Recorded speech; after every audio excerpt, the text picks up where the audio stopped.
right, this is about a tragedy that once again raises troubling questions about Canada's overwhelmed public healthcare system.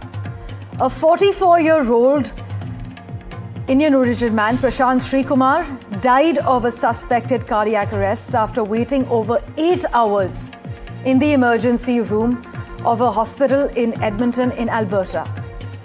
Despite reporting severe chest pain, which is a classic symptom of cardiac distress, we are told no urgent treatment came, and by the time help actually arrived, it was too late.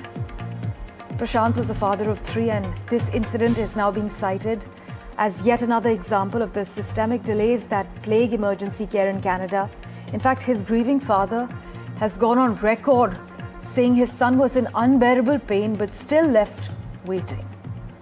Prashant's wife has now reacted to this tragedy. Listen in to her reaction.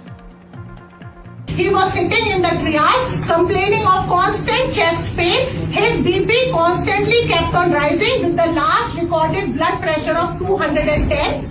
He was taken inside. He was only prescribed Tylenol during the entire waiting time that he was outside, and he was not given help. They said that chest pain is not considered acute problem. They do not suspect a cardiac arrest. When he came inside, he was asked to sit down. He got up for a fraction of seconds and he collapsed. He fainted, and the nurse was heard saying that I do not feel a pulse. So basically, the hospital administration, the employees of Grey Nuns Hospital have basically killed my husband, Prashant Sreekumar, by not providing him timely medical help. My colleague Aditya Raj Kaul has been tracking the finer details. He joins us with further clarity at this point. Aditya, do we have any official response from the hospital in Canada to the 8-hour delay in emergency care for Prashant? We've just heard from Prashant's wife. Well, this is yet another case that really highlights the complete unfortunate state of the health system in Canada. We are talking about the Grey Nuns Hospital in southeast Edmonton in Canada. And we heard the wife of Prashant Sreekumar talking about how he was taken by his client to the Grey Hospital in Canada and Edmonton. But even though he was complaining about a severe chest pain while at work on December 22nd, there was no action taken by the doctors. The father of the 3 was kept in the Edmonton Hospital's emergency room waiting area for more than 8 hours, raising very, very significant and serious questions about the emergency healthcare in Canada. This is not the first case. There have been several other cases that have been highlighted in the past as well. And within the Canadian Parliament, the healthcare crisis has been discussed ad nauseum.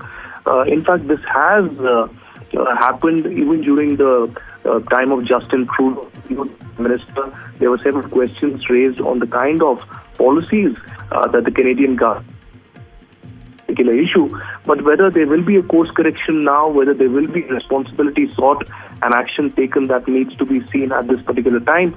As of now, there doesn't seem that there is any acknowledgement, apology or action that the local hospital or the government is going to take.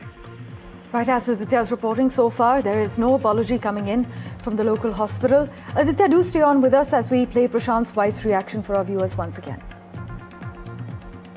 He was sitting in the triage complaining of constant chest pain. His BP constantly kept on rising with the last recorded blood pressure of 210.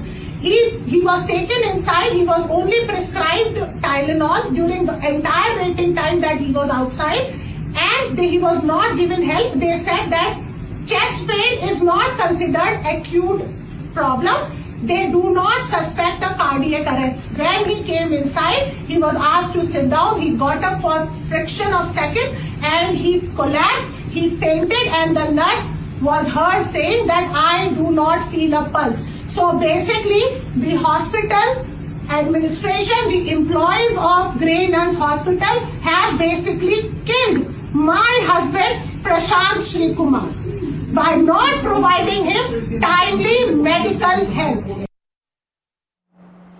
Aditya, tell us, How common are such delays in emergency rooms in Canada? Is there any data or any patterns pointing to some sort of systemic overload? And have health service officials in Canada even acknowledged any breach of protocol after what Prashant's wife has accused them of? Yes, certainly, Parmeshwar. Canada's healthcare, for some time, there has been increase in the procedures, benchmarks are missed really, and there is an aging population and workforce shortages which are contributing to the problem as well.